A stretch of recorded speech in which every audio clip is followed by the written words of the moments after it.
Shalom jemaat Tuhan, jumpa lagi dalam acara Light of Revival, renungan firman Tuhan yang akan menuntun kita di sepanjang hari ini. Firman Tuhan bagi kita terambil di dalam Yohanes pasal 8 ayatnya yang ketiga dan ayat yang kelima sampai ayatnya yang keenam. Maka ahli-ahli Taurat dan orang-orang Farisi membawa kepadanya seorang perempuan yang kedapatan berbuat zina. Musa dalam hukum Taurat memerintahkan kita untuk melempari perempuan-perempuan yang demikian. Apakah pendapatmu tentang hal itu? Mereka mengatakan hal itu untuk mencobai dia, supaya mereka memperoleh sesuatu untuk menyalahkannya. Tetapi Yesus membungkuk lalu menulis dengan jarinya di tanah. Ingat, kita juga orang berdosa.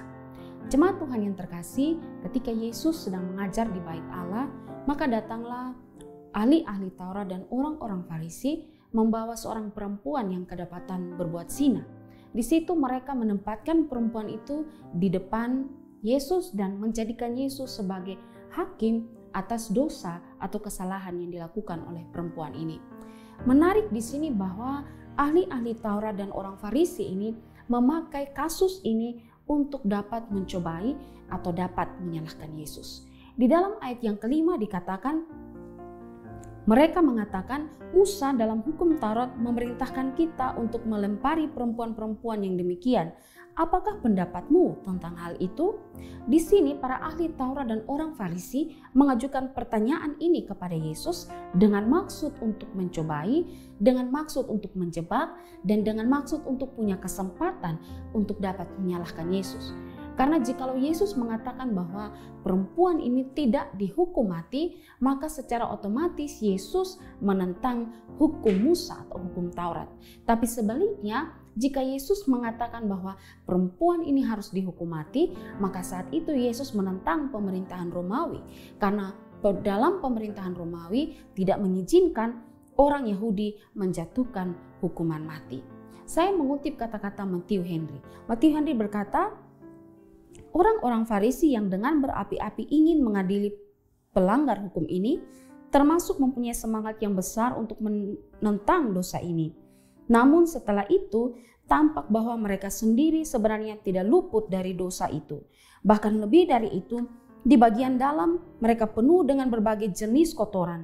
Perhatikanlah, adalah biasa bagi orang-orang yang bersikap lunak terhadap dosa mereka sendiri untuk bersikap keras terhadap dosa orang lain.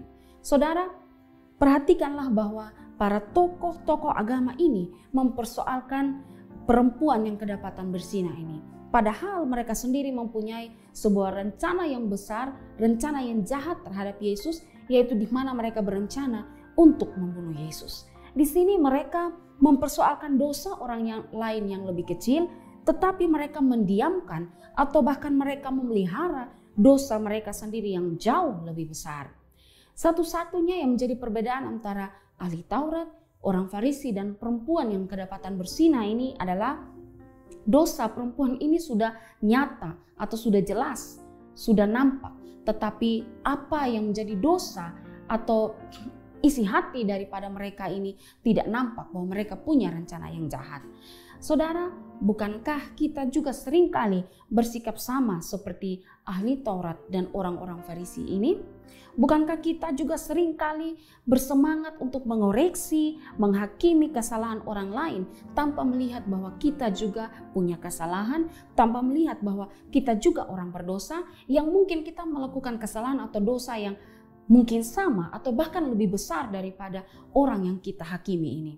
Kita juga cenderung lebih suka menghakimi kesalahan atau dosa orang lain dan saat yang bersamaan kita menyembunyikan kesalahan atau dosa kita supaya kita tampak benar atau tampak suci di depan orang-orang lain. Kita begitu bersemangat menghakimi, menekan orang yang kedapatan melakukan tindakan korupsi, padahal sebenarnya kita juga hidup di dalam atau sedang melakukan tindakan korupsi.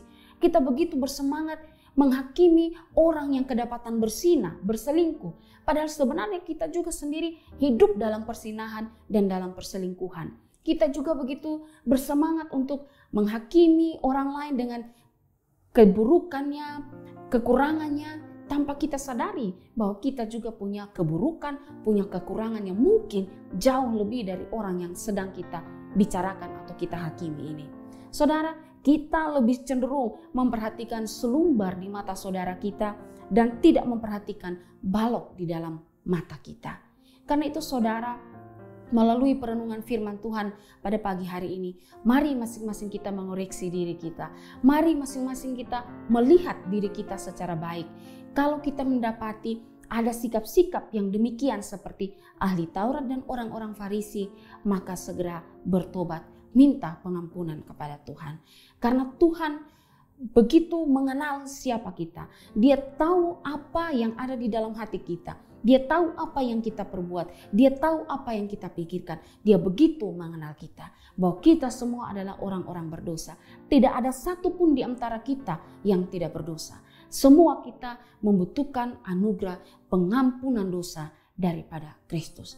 Karena itu saudara, janganlah kita terlampau bersemangat untuk menghakimi saudara-saudara kita yang kedapatan melakukan sebuah tindakan kejahatan atau dosa. Mari kita ingat bahwa kita juga orang berdosa yang membutuhkan pengampunan dari Kristus. Kiranya firman Tuhan pagi ini dapat menolong kita. Amin. Mari kita berdoa. Bapa di sorga, terima kasih untuk firman Tuhan hari ini. Kami sadar bahwa kami adalah orang berdosa. Tolong kami Tuhan untuk tidak menjadi hakim dan tidak menghakimi saudara-saudara kami yang melakukan tindakan-tindakan dosa. Tolong kami Tuhan untuk kami juga bisa menyadari kami adalah orang berdosa yang membutuhkan anugerah pengampunan dari Kristus. Terima kasih Tuhan. Amin. Jemaat Tuhan yang terkasih, mari jadikanlah firman Tuhan sebagai pelita dan terang bagi jalan hidup kita. Tuhan Yesus memberkati kita.